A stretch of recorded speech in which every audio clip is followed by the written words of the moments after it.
오늘 주신 이 시편의 말씀을 통해서 하나님께로 주시는 은혜의 말씀을 함께 나누어 보도록 하겠습니다. 먼저 사사기 2장 10절에 보면 여호수아의 죽음에 대해서 언급이 되어 있는데, 이 여호와의 죽음 이후에 그 모습에 대해 성경은 이렇게 우리에게 전하고 있습니다.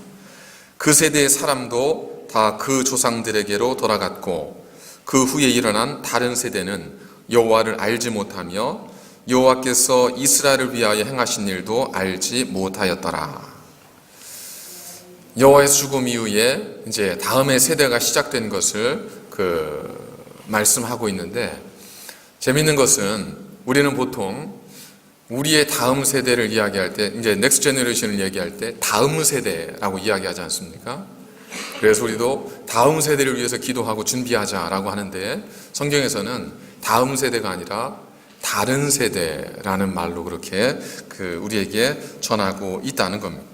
광야 제1세대, 광야의 세대를 1세대라고 하면 여호수아 죽음 이후에 아마도 광야에서 태어났을 수 있고 거기에서 어린 시절에 광야로 들어갔을 수 있었던 그들에 대해서 성경은 Next Generation 이렇게 표현하지 않고 Another Generation 이렇게 표현을 했습니다.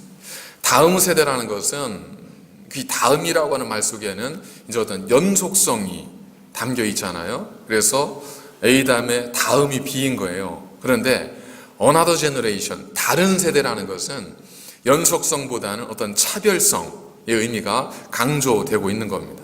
예를 들면 이 사람 말고 다른 사람이라고 했을 때는 그 사람과의 연계성이 있는 사람이 아니라, 연속성을 가진 사람이 아니라 다른 생각이나 다른 뜻을 가지고 있는 사람, 이 의미가 되겠죠. 그러니까 여호수아 다음의 사람들을 가리켜서 성경은 다음 세대라고 하지 않고 다른 세대라고 했다는 것은 거기에 분명 의미가 있는데, 10절 마지막에 어떻게 끝을 맺고 있냐면 다른 세대는 여호와를 알지 못하며 여호와께서 이스라엘 위하여 행하신 일도 알지 못하였더라. 그러니까 여기서 다른 세대는 어떤 사람들을 이야기하냐면, 이전에 여호수아의 세대처럼 하나님이 누구이신지를 알고 하나님 어떤 일을 행하셨는지를 아는 사람들이 아니라, 여호와에 대해서 알지 못하고 하나님의 행하신 일에 대해서조차도 알지 못하는 전혀 다른 Another Generation, 이걸 의미하는 겁니다. 그러니까 거기엔 굉장한 어떤 차이가 있죠. 그런 의미에서 봤을 때 다음 세대와 다른 세대는 어떤 시간적 차를 두고 이야기하는 것이 아니라, 그것은 그들이 가지고 있는 신앙관, 가치관, 역사관, 세계관, 이런 것들을 통해 정의될 수 있음을 우리가 알 수가 있습니다. 에드워드 카라고 하는 역사학자는 이렇게 얘기했습니다. 역사는 과거와 현재의 끊임없는 대화다. 역사라는 것은 과거와 현재 끊임없이 대화하는 것이기 때문에 역사는 과거가 아니라 현재일 수밖에 없는 겁니다. 이것이 우리의 역사입니다. 그리고 역사는 거대한 시간의 흐름 속에 이것이 마치 거대한 물결과 같이 흘러가는 그러한 것이기 때문에 언제나 흐름 속에는 현재만 있을 뿐 사실은 과거는 없는 거죠. 그러나 이 현재는 과거를 통해서, 과거의 끊임없는 대화를 통해서 우리가 현재를 만들어 가는 것이다. 그래서 이제 단재 신채호 선생이나 영국의 수상이었던 윈스턴 처칠 같은 분도 역사를 모르는 그런 민족에게 미래는 없다라는 말을 남겼지 않습니까? 그러니까 역사는 우리에게 있어서 과거가 아니라, 이전에 있었던 어떤 일이 아니라, 역사는 우리 가지고 있는 세계관, 가치관을 통해서 과거의 역사는 현재가 되는 것이고, 현재의 역사는 또한 우리의 미래가 될 수밖에 없다는 겁니다. 그래서 과거에서 현재로 넘어오는 역사의 단절이 이루어지면 우리는 그들의 다음 세대가 아니라 그들과는 다른 세대가 되는 겁니다. 근데 성경에 보면 하나님을 알지 못하고 하나님을 떠나는 그러한 다른 세대가 출현했을 때에는 하나님은 여지없이 그들에게 단기적 징계와 심판을 통해서 그들이 하나님께로 돌아올 수 있도록 기회를 그들에게 주셨다는 겁니다. 그러니까 우리가 역사로부터 단절되어지면, 역사를 알지 못하면 우리는 하나님의 어떠한 손길이나 그것이 징계나 심판을 통해서 그것을 깨닫고 이해하도록 하나님께서 우리를 만들어 가신다는 것. 여러분, 2019년을 저희들이 살고 있는데 1919년에 무슨 일이 있었는지는 다 아시죠? 1919년에 3월 1일에 온 한반도 전역에서 그 조선의 자주 독립을 선언하는 3.1운동이 온 한반도 전역에서 일어났지 않습니까? 그래서 2019년 올해는 3.1운동 100주년이 되는 그러한 기념비적인 해이고, 또 이번 주는 많은 교회들이 3.1 100주년 기념주일로 지키는 그러한 주일이기도 합니다. 우리는 3.1운동 과거의 역사는 지금의 나와는 관계없고 우리의 신앙과는 관계없을 것이라고 생각을 하지만 전혀 그렇지 않습니다. 이 3.1운동도 우리의 신앙과 정말 밀접하게 연관과 관련이 되어 있습니다. 자연인으로서의, 한 국민으로서의 나의 삶만이 아니라 우리 신앙에도 이 3.1운동의 정신과 그 역사는 우리의 삶 속에 흐르고 있습니다. 역사는 절대로 단편적인 것들의 모음이 아니라 역사는 거대한 흐름 속에 있는 물결과도 같다는 겁니다. 1919년에 이제 3월 1일에 33인의 민족 대표가 모이게 되죠. 그 이전에 모였겠지만 그들이 파고다 공원에서 독립선언을 낭독을 할 계획을 세웠습니다. 그리고 3월 1일이 되었을 때 이 33인의 민족 대표 중에 29명이 모이게 됩니다. 4명은 지방에 있기도 했고, 그리고 한 분은 망명을 신청한 상태였기 때문에 33명이 다 모이지 못하고 29명이 모이게 되는데, 워낙은 2시에 파고다 공원에서 모일 생각이었는데 이 대표들이 생각하기에 만일 우리가 파고다 공원에서 모이면 모인 많은 이 군중들과 함께 아마도 그 폭동의 가능성도 있을 수 있다. 왜냐하면 이들이 3.1운동을 기획할 때 내세웠던 몇 가지 원칙 가운데 하나가 비폭력 독립운동이었기 때문에, 그래서 그것을 우려한 이 대표들이 그 독립선언의 장소를 급하게 이 파고다 공원에서 그 종로 인사동에 있는 태화관으로 옮기게 됩니다. 태화관에 2시에 이 29명의 민족 대표들이 모여서 독립선언을 낭독을 하게 되죠. 동일한 시간 파고다 공원에서 이 민족 대표들을 기다리고 있었던 1000여 명의 그 군중들이 있었습니다. 그 중에 이제 학생들이 야, 왜 민족 대표들이 오지 않는가 하면서 이 대표들을 기다리다가 도저히 기다릴 수 없어서 우리가 그러면 낭독을 하자. 그래서 동시에 파고다 공원과 태화관에서 그 조선의, 그때는 대한민국이 아니니까 조선의 대한제국의 독립을 선언하는 이제 독립선언식을 갖습니다. 그걸로 끝이 아니라 3.1운동은 사실 그냥 그때 1919년 3월 1일에 이런 일이 있었다, 이 단편적인 사건이 아니라 이 3.1운동은 그 이전의 수많은 역사들과 또 연결을 맺잖아요. 이 3.1운동의 기폭제가 되는 것이 뭐냐면 바로 한 달 전 2월 8일에 일본 동경, 1910년부터 한반도를 실질적으로 지배하고 있었던 이제 일본의 그 동경의 한복판에서 600명의 조선의 유학생들이 YMCA 건물에 모입니다. 모여서 그들이 우리가 자주국가이고 우리는 독립된 국가라고 하는 사실을 이 동경의 한복판에서 YMCA에서 그들이 낭독을 선언을 합니다. 그리고 굉장히 심한 고초를 겪게 되죠. 이것이 기폭제가 되어서 한반도에 이 조선의 땅에도 독립을 외치는 3.1운동의 물결이 일어나게 된 건데, 이것과 함께 이 28 독립선언에 영향을 끼친 그런 세계사적인 일이 있었습니다. 1914년에 세계 제2차 세대전이 벌어지지 않습니까? 그리고 4년간 지속되어진 이 1차 세계대전은 1918년 11월 11일 이제 독일과 오스트리아가 무조건적인 항복을 선언하면서 연합군의 승리로 이제 끝이 나게 되죠. 그러면서 그 1918년 11월 이후에 그러면 이 2차 대전 후에 이 모든 남겨진 식민지라든지 이러한 전후처리 어떻게 할까 하는 것을 논의하기 위해서 그 1919년 1월에 이제 파리에서 그 주변 국가들의 리더들이 모입니다. 그들이 모여서 회의를 하는 가운데 미국에서 건너온 대통령 우드로 윌슨 대통령이 그 파리 회의에서 민족 자결주의를 제창을 하죠. 민족 자결주의는 뭐냐면 모든 민족은 자기 스스로 정치적 운명을 결정할 수 있는, 다른 민족의 지배를 받지 않고 자기 스스로 정치적 운명을 결정할 수 있다라고 하는 선언이에요. 사실 이 선언은 굉장히 승전국의 입장에서 사실은 발표된 거예요. 왜냐하면 패전국들이 그들이 거느리던 식민지들이 있었잖아요. 더 이상 그들이 식민지를 자기들 속국으로 만들지 못하도록 하기 위해서 사실 미국이 우드로 윌슨이 민족 자결주의를 제창한 거거든요.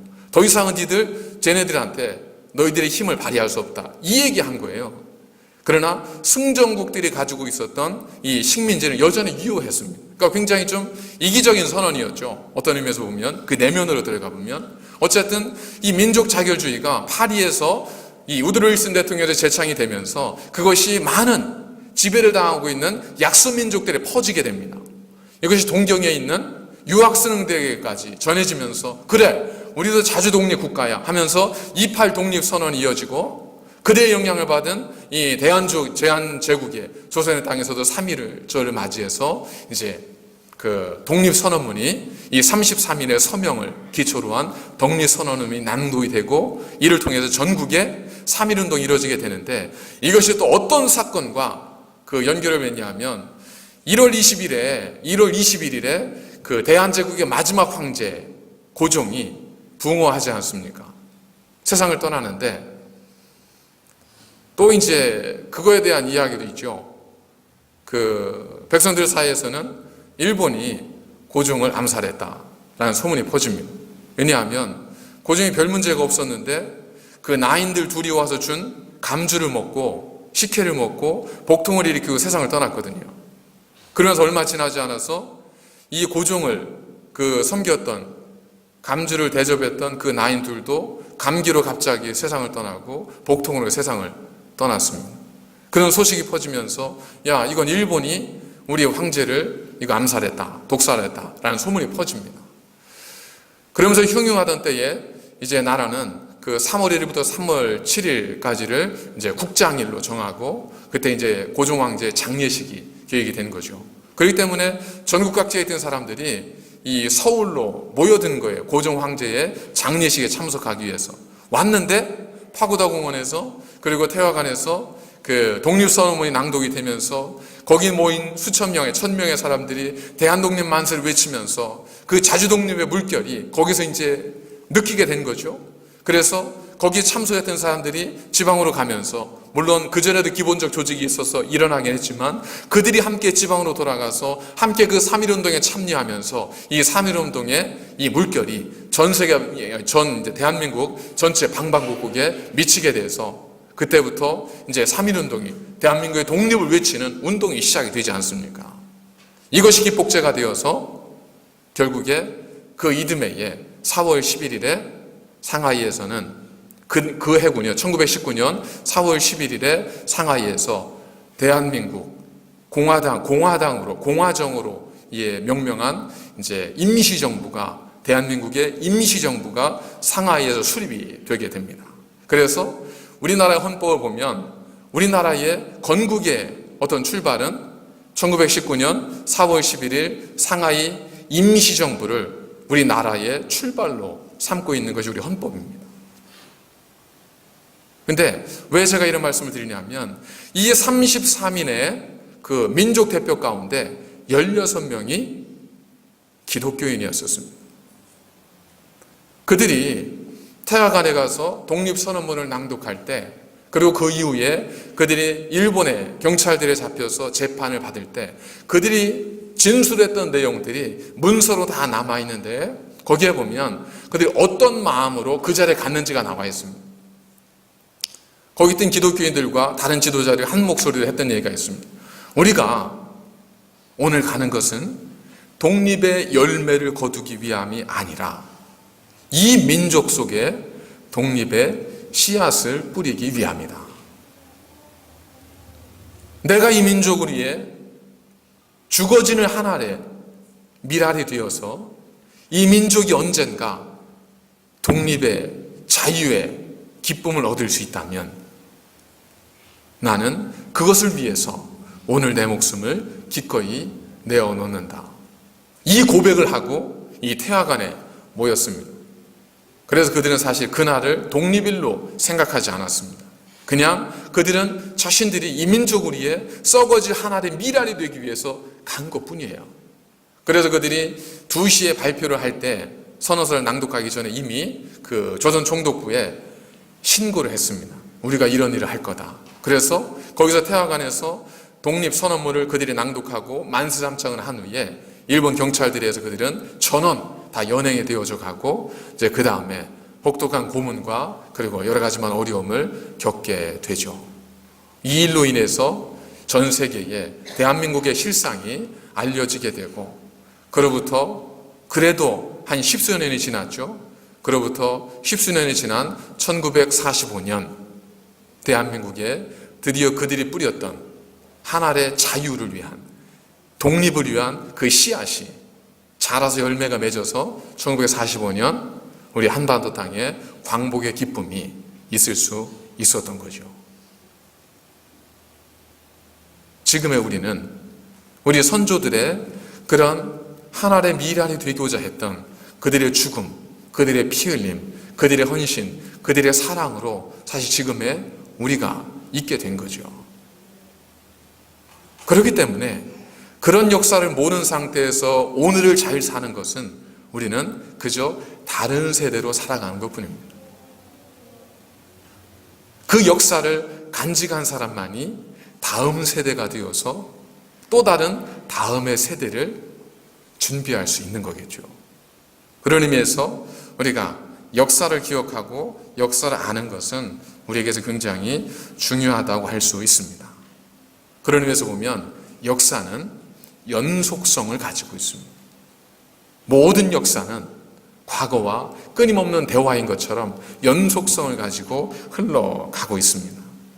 그래서 오늘 말씀에도 보면 눈물로 씨를 뿌리는 자는 기쁨으로 단을 거두리라 말씀하지 않습니까?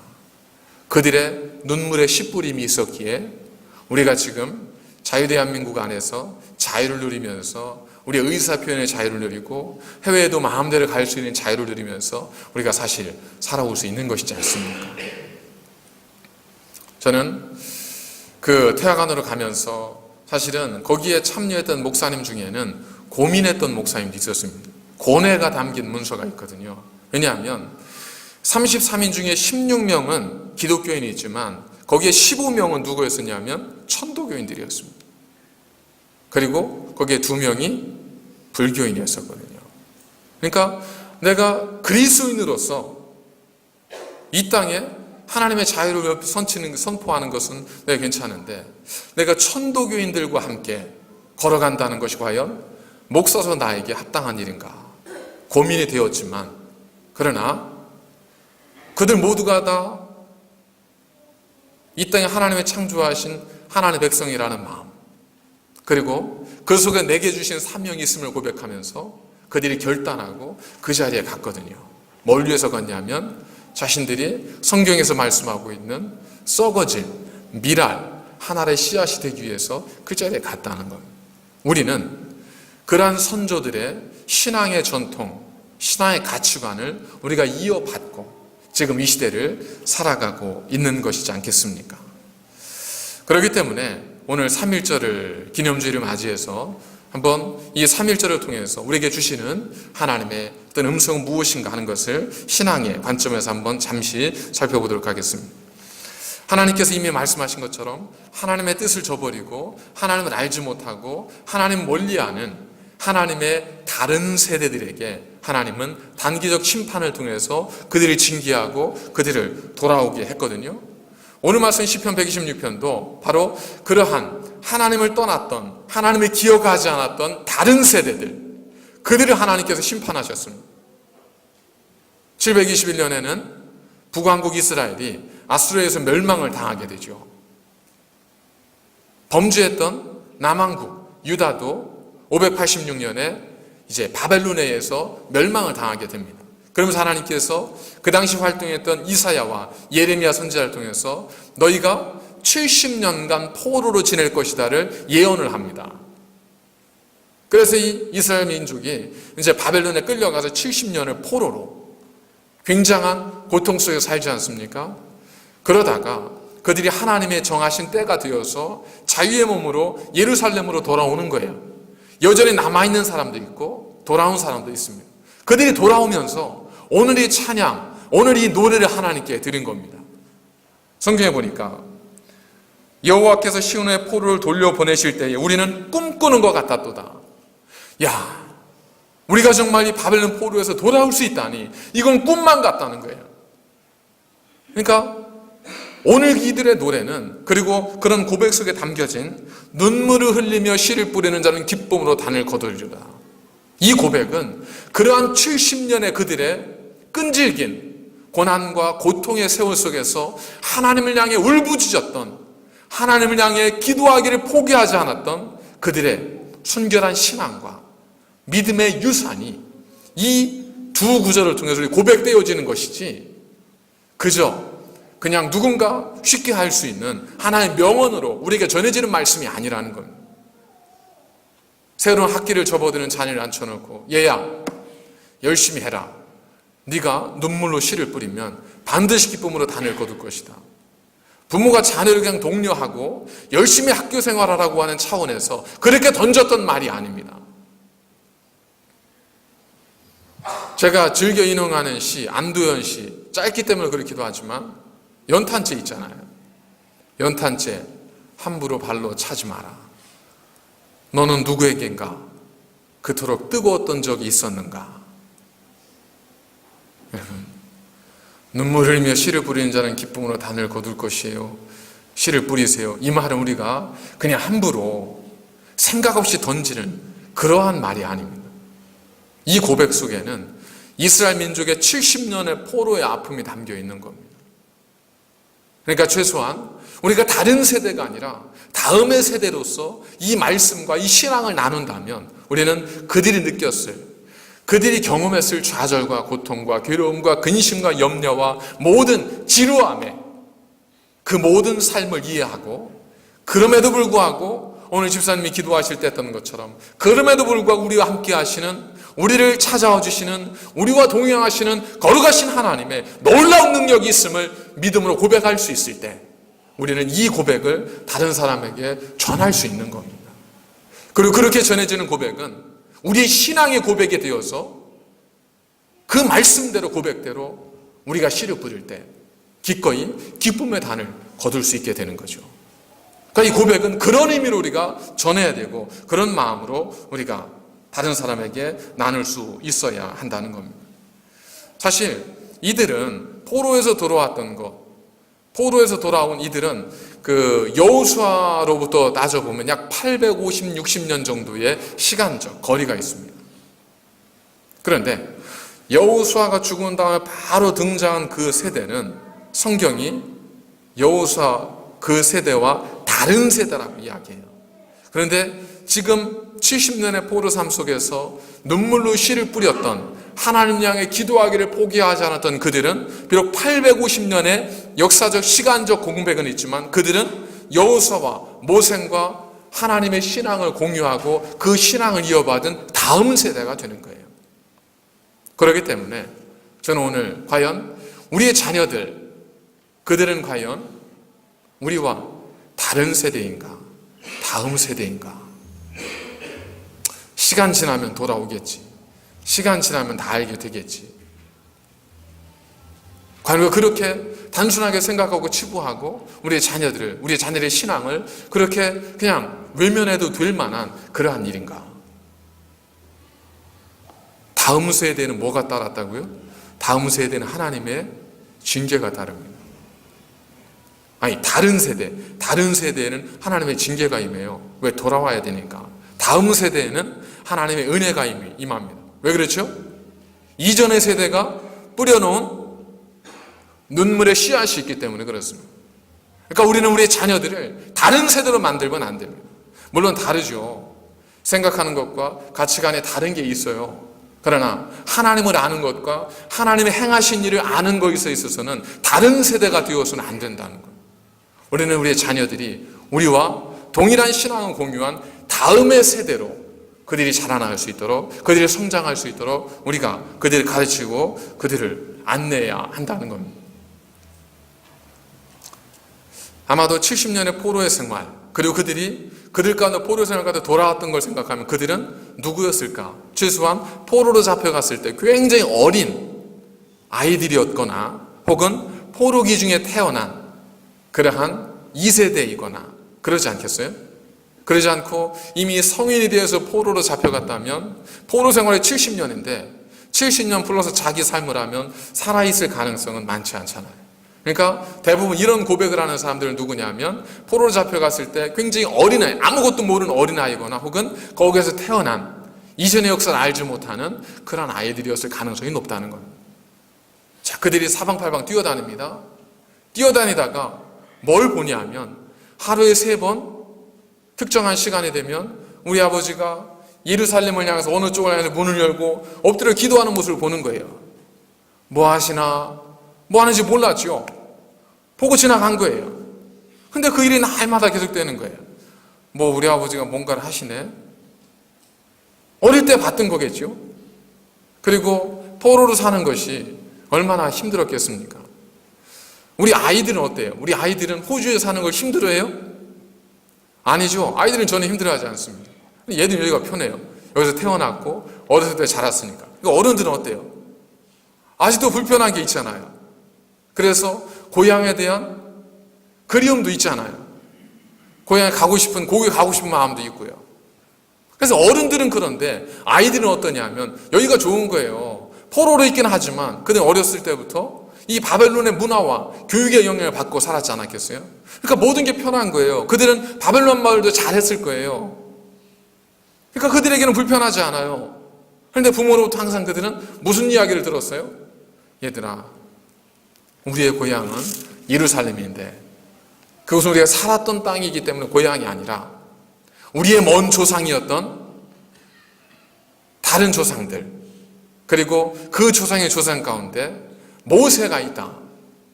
그리고 아브라함이 있었다.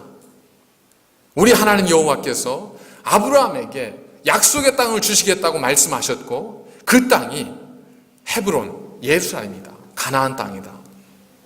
그리고 모세에게 다시 한번 약속의 땅으로 백성들을 인도했는데 하나님이 주신 약속의 땅, 그곳이 예루살렘 가나안 땅이다. 그렇기 때문에 우리가 가야 될 곳은, 우리가 살아야 될 곳은 예루살렘이야. 우리가 살아야 될 곳은 가나안이야 하는 이야기를 부모들로부터 계속해서 아이들이 전해 들은 거예요. 그러니까 나는 여기가 좋긴 한데, 나는 불편하지 않은데, 그런데도 부모님들이 하는 이야기를 그들이 끊임없이 들어온 겁니다. 어렸을 때부터. 그러면서 밥을 먹으면서 혹은 예배 드리면서 그들이 부모의 기도를 듣잖아요. 하나님, 우리를 불쌍히 여겨주십시오. 하나님이 약속하신 그 땅, 우리에게 선물로 주셨던 그 땅, 그 젖과 꿀이는 그 땅으로 우리가 다시금 돌아가 하나님을 섬기는 거룩한 민족으로 우리가 다시 살아가게 하십시오 하는 눈물의 기도를 아이들이 멋모르는 때에 듣고 자란 거예요. 그러다 보니까 그들이 시간이 지나면서 나중에 하나님께 때가 되어 그들을 바벨론에 다시 돌아가게 하셨죠. 그때 그들이 바벨론에서 예루살렘으로 돌아가면서 뭘 생각하는 거예요? 아, 그렇구나. 오늘 우리가 이렇게 예루살렘에 돌아가는 것은 시대가 바뀌어서 돌아가는 것이 아니라 우리 어머니의, 우리 아버지의 눈물의 기도의 씨앗이 오늘 열매로 맺혀지는구나. 하나님 앞에 드렸던, 하나님께로 받았던 그 약속이 오늘 우리를 통해서 이루어지는 거구나. 그렇구나. 그때는 몰랐는데 그때는 어머니가 하는 얘기가 넋두리인 줄 알았는데, 그때는 어머니가 드리는 기도가 그냥 민요 정도 부르는 건 줄 알았는데, 그게 아니라 그 어머니의 기도가 지금 오늘 우리의 삶을 통하여 열매로 맺혀주고 있는 거구나. 이걸 이 포로 이후의 세대들이 깨닫게 되는 거죠. 그러니까 그들이 예루살렘으로 돌아오면서 그들이 하나님을 찬양하면서 했던 고백이 바로 이거예요. 그들의 어머니 아버지가 드렸던 기도를 생각하면서 눈물로 씨를 뿌리는 자는 기쁨으로 단을 거두리로다. 울며 씨를 뿌리는 자는 반드시 기쁨으로 그 곡식을 거둘 것이로다. 이 고백을 그들이 드리는 겁니다. 그러니 이 고백이 그들에게 어떻게 그냥 단순히 위로하는 고백이에요. 그건 아니에요. 이 고백은 그들에게 처절한 삶의 외침이고, 이 고백은 하나님이 아니면 안 된다고 하는, 하나님 우리를 구원하셨다고 하는 기쁨과 감격의 고백이고, 우리를 영원토록 우리 인도하신 하나님과 함께 살아가겠다고 하는 결단의 고백입니다. 그냥 열심히 하면 좋은 날이 올 거야, 이 고백이 아니에요. 이건 그러기 때문에 눈물로 씨를 뿌릴 자는 반드시 기쁨으로 단을 거둘 것이기 때문에 우리가 하나님을 떠나지 말고 눈물과 기도의 씨앗을 뿌릴 때 반드시 하나님께 우리 함께 하실 거야. 걱정하지 마, 두려워하지 마. 이 믿음의 고백입니다. 그러니까 그냥 성경 통독할 때 쓱 스치며 지나가고 그런 좋은 얘기가 있었는데 한번 써먹어야지, 이 정도로 치부할 이야기가 아니라는 건, 모든 말씀이 그렇긴 하지만. 자, 그렇다면 이러한 그들의 역사를 통해서 과연 우리는 지금 어떤 씨앗을 뿌리고 있는가? 눈물 흘리며 씨를 뿌리는 자는 기쁨으로 단을 거두리라. 이 말씀을 한번 여러분들이 여러 각도에서 한번 거기서 의미를 뽑아 보십시오. 눈물을 흘리며 씨를 뿌리는 사람이 있어야 되는 거예요. 뭘 위해서? 기쁨의 단을 거두기 위해서. 다른 말로 하면 누군가가 눈물의 씨앗을 뿌리지 않으면 기쁨의 수확의 단을 아무도 거둘 수 없다는 말도 되죠.